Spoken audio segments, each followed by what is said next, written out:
뉴스 연구소. 오늘 아침 뉴스의 맥을 짚어드리는 시간 뉴스연구소. 오늘도 두 분의 연구위원 나오셨어요. CBS 박초롱 기자, 뉴스톱 김준일 대표 어서 오십시오. 안녕하세요. 오늘 첫 번째로 주목할 이슈 뭔가요? 네, 피해자 2번, 3번 죽인 군. 네. 성추행 피해 신고 뒤에 극단적인 선택을 한 공군 여성 부사관 사건. 네. 지금 숨진 이모 중사 유족 측이 이 사건의 2차 가해자와 조직적인 은폐 의혹을 규명을 하기 위해서 군 간부 3명을 추가로 고소를 했습니다. 그러니까 우리가 알고 있는 이 사건 말고도 다른 사건이 더 있었다는 얘기죠? 네, 그러니까 이 사건 말고도 지금 최소 2차례의 성추행 사건이 더 있었다면서 수사 확대도 요청을 했는데요. 네. 지금 옆 부대에서 그 파견을 왔던 이제 다른 부사관 1명, 그리고 지금 제가 군간부 3명을 추가 고소했다고 말씀드렸는데, 이제 이분들이 이 피해자 이모 중사와 같은 부대에서 이모 중사가 성추행 사실을 보고를 했는데도 네. 묵살하고 회유하려고 했던 그 2명이 여기에 포함이 되어 있거든요. 그래서 근데 이 2명 중에 1명도 그 작년에 이모 중사에 대한 직접적인 성추행 가해 사실이 있다, 이렇게 지금 주장을 하고 있는 겁니다. 지금 파문이 계속 확산되고 있는데, 공군은 회유한 의혹을 받는 직속 상관 2명을 일단 보직 해임했고요. 네.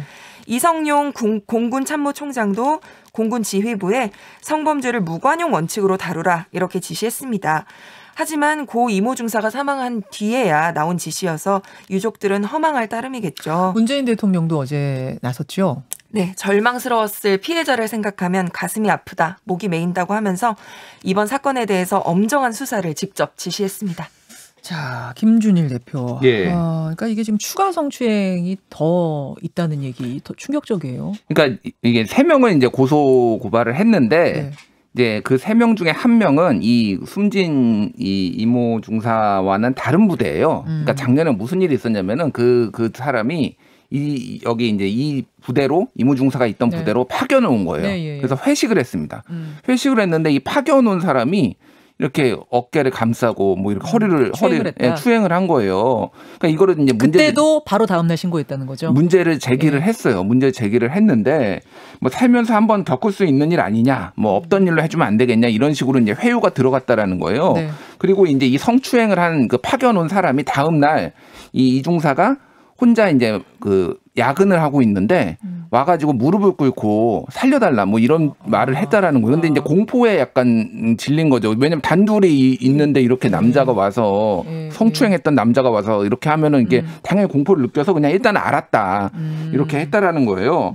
그리고 이제 그 남자친구한테도 뭐 이렇게 이제 뭐 회유를 했다라는 거고, 그래서 당시에 이제 문자도 남아 있다라고 합니다. 회식할 때마다 내가 왜 이런 일을 당해야 되는지 모르겠다, 이런 내용을 남자친구한테 보낸 것도 이제 남아 있다라고 합니다. 그러니까 이게 한 번도 아니고 조직적으로 계속 이제 있었다라는 거고, 그때마다 회유하고 무마하고 없던 일로 이렇게 이런 식으로 진행됐다라는 거죠. 이번에 그러니까 저 차 안에서의 추행을 왜 이렇게 막았는가, 전체가 결국 이게 실마리가 좀 잡혀요. 이게 이 한 건이 단건이 아니었었기 때문에 뭔가 이 조직적으로 은폐하려고 했던 게 아닌가, 박초롱 기자. 네, 뭐 어쨌든 지금 이 사건으로 인해서 군 전체 그 폐쇄적인 분위기, 폐쇄적인 문화 같은 것이 많이 지적이 되고 있잖아요. 네. 그러니까 그런 부분들, 그리고 본인들이 직접적으로 성추행 가해자로 지금 이런 사실들이 속속 드러나고 있기 때문에 네, 그런 부분들이 있습니다. 그 성추행 피해를 당했던 세관 공무원도 극단적인 선택을 했다, 이 뉴스는 어떤 거죠? 그러니까 이제 최근에 이게 극단적인 선택을 한 건데, 성추행을 당한 시점은 4년 전입니다. 2017년 11월인데요. 온라인 커뮤니티에 그 내용이 자세하게 올라와 있어요. 이제 세무 공무원이었는데 회식에 참석해서 했는데 그 직장 상사가 우리 집사람 생각이 난다면서 피해자의 허벅지를 만지고 오빠가 인사 잘 봐줄게, 뭐 이렇게 했다라는 건 본인의 주장이에요. 본인의 주장. 4년 전. 근데 이제 이 다음에 이거를 시정해달라, 징계해달라 요청하고 분리해달라 이 사람들하고 했는데 다 묵살되거나 안 돼가지고 우울증을 4년 동안 앓다가 지난달 31일에 극단적 선택을 했다. 이게 이제 언론 보도로 알려진 거예요. 그러니까 이게 뭐 군대뿐만이 아니라 여기저기서 지금 비일비재하게 벌어지고 있다라는 거죠, 이런 일이. 최근에만 비일비재한 건 아닐 거고 그것들이 이제 툭툭 밖으로 불거지는 게 아닌가, 이런 생각이 드는데, 이번 기회에 뿌리 뽑고 가야 하고, 저희가 2부에요. 여군 출신의, 지금은 군 인권센터에서 이런 일을 맡아서 하고 계신 한 분을 초대했습니다. 특히 군에서 이 여군을 대하는 어떤 문화랄까요? 잘못된 관습 뭐 없는지 직접적으로 한번 들어보죠. 두 번째 뉴스 갑니다. 네, 대구시 화이자 3천만 명분 과연 사기극인가? 야, 이거 어떻게 된 거예요? 일단 정부가 뭐 대구시가 공급 제한을 받았다고 알려졌던 그 화이자 백신에 대해서는 일단은 진위 여부가 의심된다면서 구매하지 않기로 했거든요. 예. 공식 경로가 아니니까 자연히 백신의 품질도 의심된다는 이유입니다. 화이자 측도 어제 공식적인 입장을 내놨어요. 이 백신이 확인되지 않은 백신이고 무역업체의 제한도 합법적이지 않다는 입장 공식적으로 밝혔습니다. 지금 국제 수사기관과 지금 함께 조사를 해서 네. 법적 조치까지 고려하겠다. 이렇게 밝혔는데요. 그러니까 네. 대구시는 이걸 지금 대구시장이 브리핑까지 했던 거잖아요. 월요일 날. 네. 월요일 날에 여러분 우리가 파이자 백신 6천만 회분, 3천만 명분을 도입하려고 좀 추진하고 있습니다. 발표까지 됐을 때 야, 시장이 저렇게 발표할 정도면 진짜 뭐가 됐나 보다 이랬는데 알고 보니까 이게 지금 이건 사기당한 거 아닌가라는 생각까지 드는데요. 사실 좀 황당하죠. 왜냐하면 지금 뭐 독일의 무역업체와 접촉했다는 네. 이제 거기도 대구의 의료인 협회거든요. 네네. 그리고 대구시가 지금 말씀하신 대로 나서서 브리핑까지 했기 때문에 사실 국민들로서는 기대를 가질 수밖에 없는 상황인데 근데 지금 여기에 대해서 그 여준성 보건복지부 장관 정책보좌관이 자신의 페이스북을 통해서 네네. 대략의 어떤 그 사건 전말을 조금 밝혔는데 말씀을 드려보자면 네. 이제 그 4월 7일에 메디시티 협의회에서 그러니까 그 대구 메디시티 협의회에서 백신을 확보할 수 있다라는 연락이 왔고 대구시로 네, 아니 보건복지부로 네. 아. 그래서 구체적인 자료를 보내주면 그럼 우리가 한번 검토를 해서 이거를 진짜로 수입할 수 있는 건지 보겠다라고 네. 했는데 그때는 구체적인 자료를 주지 않았고 이후에 그 5월 29일에 대구시에서 복지부에 자료를 보내와서 검토를 했다. 네. 그런데 뭐 바이알당 뭐 용량이라든지 그 화이자 백신의 특징들이 있잖아요. 그런 것들이 굉장히 다른 부분들이 발견되더라. 그래서 화이자에 의뢰했더니 지금 여기는 정품이 아닌 것 같다. 우리는 그런 것들을 승인한 적이 없다라고 이제 밝힌 것이죠. 그래서 정품이 아닌 것 같다. 네, 네. 그리고 이제 이 여준성 정책보좌관의 그 페이스북에 따르면 지금 그 메디시티 협의회와 접촉했다는 그 독일의 무역업체 지금 뭐 소재를 알 수 없는 그 무역업체는 지금 홈페이지는 수정 중이라고 뜨고요. 들어가 보면. 그리고 플로리다 주소에 전화는 포르투갈 국적의 전화였다. 그래서 독일에 있는 무역상이라면서요. 근데 전화해 보니까 포르투갈 네, 포르투갈 전화고 주소는 플로리다고. 그래서 여 보좌관은 사기 조심하시라 이렇게 해시태그를 달기도 했더라고요. 네. 와. 이게 황당하네요. 이게 지금 한국에만 벌어진 게 아니라 전 세계가 지금 가짜 백신 이 사기에 지금 다 휘말려 있어요. 그래요? 최근에 우크라이나에서 이제 보안 당국이 가짜 화이자 백신 판매하던 일당을 적발을 했는데요. 네. 가짜 백신 한 병당 $250 달라고 했다. 그리고 실제 성금을 러시아와 인도 사람들이 성금까지 지급을 했대요. 세상에. 뭐 이런 상황이고 폴란드에서는 화이자 백신 라벨이 부착된 이제 주사 약병에 발견됐는데 안에는 주름 방지 피부 관리 물질이 들어 있었고요. 멕시코에서도 80여 명이 뭐 무슨 클리닉에서 가짜 화이자 백신 맞았는데 몸에 안 좋은 건 아닌데 어찌됐든 아무 효과가 없는 건데 다 이제 맞고 있는 거예요. 그러니까 어디선가 이렇게 가짜들이 막 유통되고 있고 그거를 마음이 급하니까 우리도 빨리 맞아야 되니까 막 비싼 돈 주고 들여와서 맞는데 이게 지금 뭐 우리 대구에서도 벌어진 거군요. 이게 이거는 거의 제가 보기엔 거의 사기고요. 대구에서도 똑같이 지금 속아 넘어간 거다. 그러니까 지금 대구 지역이나 이런 데서는 권영진 시장이 사과해야 된다. 이런 목소리까지 지금 나오고 있는 상황이에요. 아니 이걸 이제 중앙정부가 승인해야지 들어올 수 있는 거기 때문에 중앙에다 연락을 했으니 지금 밝혀진 거지.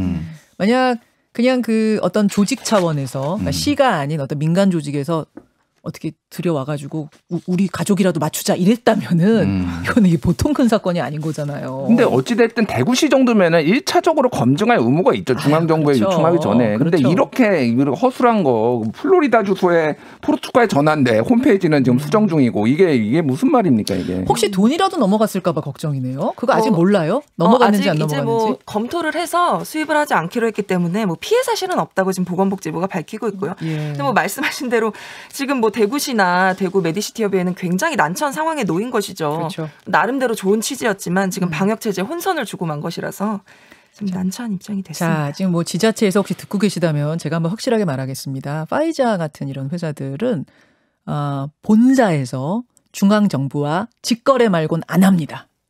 안 합니다. 본사와 중앙정부 직거래 외엔 안 합니다. 속지 마세요. 다음 뉴스. 네. 법무장관, 검찰총장 심상치 않은 헤어짐. 어제 만났죠? 네. 박범계 법무부 장관 그리고 김호수 검찰총장이 어제 검찰 인사를 놓고 5시간 가까이 마라톤 협의를 했습니다. 네. 법무부가 이르면 오늘 검찰 고위 간부 인사를 단행할 것으로 예상되는 가운데 두 사람이 이견을 얼마나 좁혔을지 지금 시선이 모아지고 있는데요. 네. 어제 오후 4시 지금 두 사람이 만나서 2시간 동안 회동을 갖고 근데 의견을 좁히지는 못한 상황이었습니다.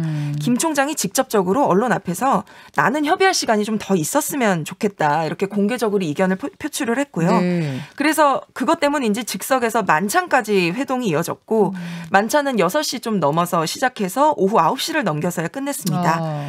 그럼에도 불구하고 두 사람은 뭐 이성윤 서울지검장 등 뭐 주요 인사 거취나 인사 발표에 대한 질문에는 대답을 하지 않고 자리를 떠났습니다. 지금 분위기를 보면은 김준일 대표, 네.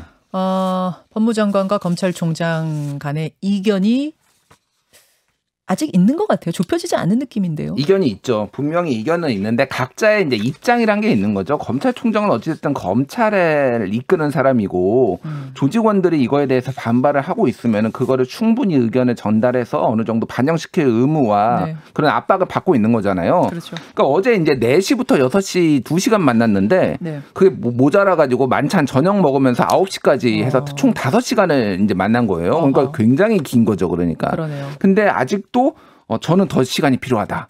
이렇게 얘기를 김호수 총장은 했고 박범계 장관은 아주 충분히 자세히 들었다. 이렇게 얘기를 했어요. 자세히 들었다. 자세히 들었다. 그러니까 나는 들을 만큼 들었는 건데 김호수 총장은 아직 본인의 어떤 주장이나 제대로 관철이 안 됐다. 그러니까 분명히 이견은 있는 거는 맞습니다. 이견은 있는데 그러네요. 근데 인사를 어떻게 낼지가 이제 관건이에요. 이르면은 오늘 날 수도 있다. 뭐 이런 얘기가 나오고 있어요. 지금 핵심 쟁점은 이성윤 서울중앙지검장 어떻게 할 건가 이건 거죠? 그러니까 인사에 좀 국한을 하자면은 이성윤 서울중앙지검장이 상징적인 거죠. 그러니까 이게 왜냐하면 검찰 내부에서도 이제 그 소위 말해서 후배 검찰들이 비토하고 있습니다. 이성윤 서울지검장을 여러 가지 문제로 인해서 뭐 친정부 그런 것뿐만이 아니라 좀 실망은 잃었다. 그런 분위기예요. 근데 이 사람이 만약에 고검장으로 승진을 한다. 이렇게 될 경우에는 이거는 잘못된 인사다라고 상당히 반발이 커질 수가 있다라는 거예요. 그러니까 다른 사람의 교체하고는 좀 다른 상징적인 의미가 있는데 네. 지금 수평으로 다른 지검장으로 보내는지 아니면 고검장으로 승진시킬지 이제 이거는 좀 지켜봐야 되는 문제고 또 하나는 이제 소위 말해서 이제 정권 수사하다가 밀려난 사람들 뭐 한동훈 뭐 이런 뭐 여러 검사들을 복권을 시킬 것인가 말 것인가인데 지금 여러 뭐 언론 분위기나 언론에서 나온 얘기나 거는 거의 그런 가능성은 없다. 그러면 이제 정권 수사하면은 다 물 먹는 거냐 이제 이런 불만들이 이제 또 이제 제기될 수가 있는 거죠. 그래요. 박준홍 기자.